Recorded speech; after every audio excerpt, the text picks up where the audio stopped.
Hindi siya.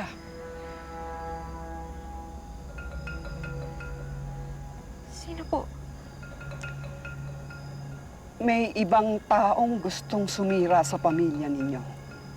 Kung hindi mo imumulat ang mga mata mo, maaari pa rin mawala ang taong mahal mo.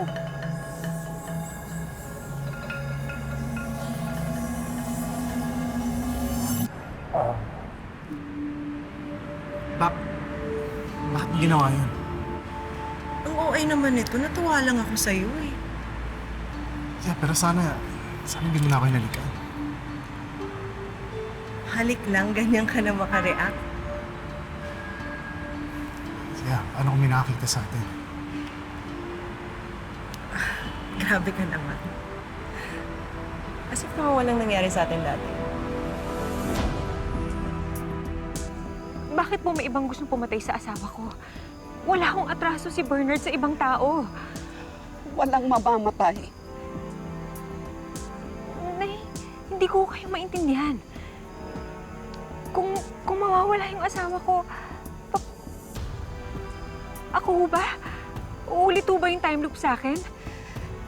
Hindi oras ang kalaban mo, kundi ang nakaraan. Nakaraan?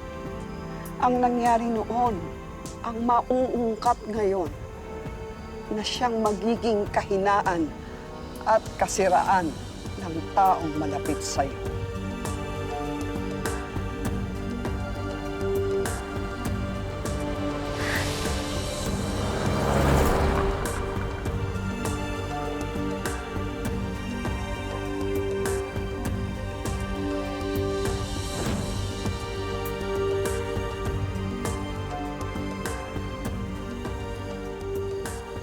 Talaga na-bring up mo pa yun, ha? Ikaw itong naging awkward eh. Sa akin wala na yun, di ba pinag-usapan na natin dati? I know, Chloe, pero kasal na ako sa kaibigan mo. Hindi siya appropriate even to joke about it. I know. Kaya nga sorry eh. Ito naman, grabe ka naman. Masyado kang seryoso. Relax! Napag-usapan na natin, okay? So trust me. Dito na pala si Jerome. Thank you again. Bye.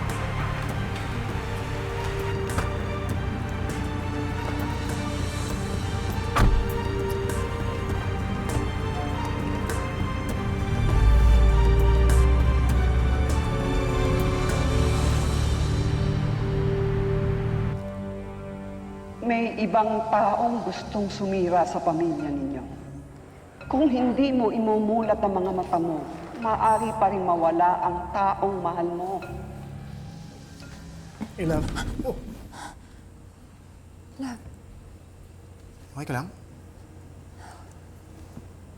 okay lang. Teka, maupo ka muna. Ipaghahain kita. Lalim ng iniisip mo, ha? Hindi ba? Baka kasi mawirdohan ka eh.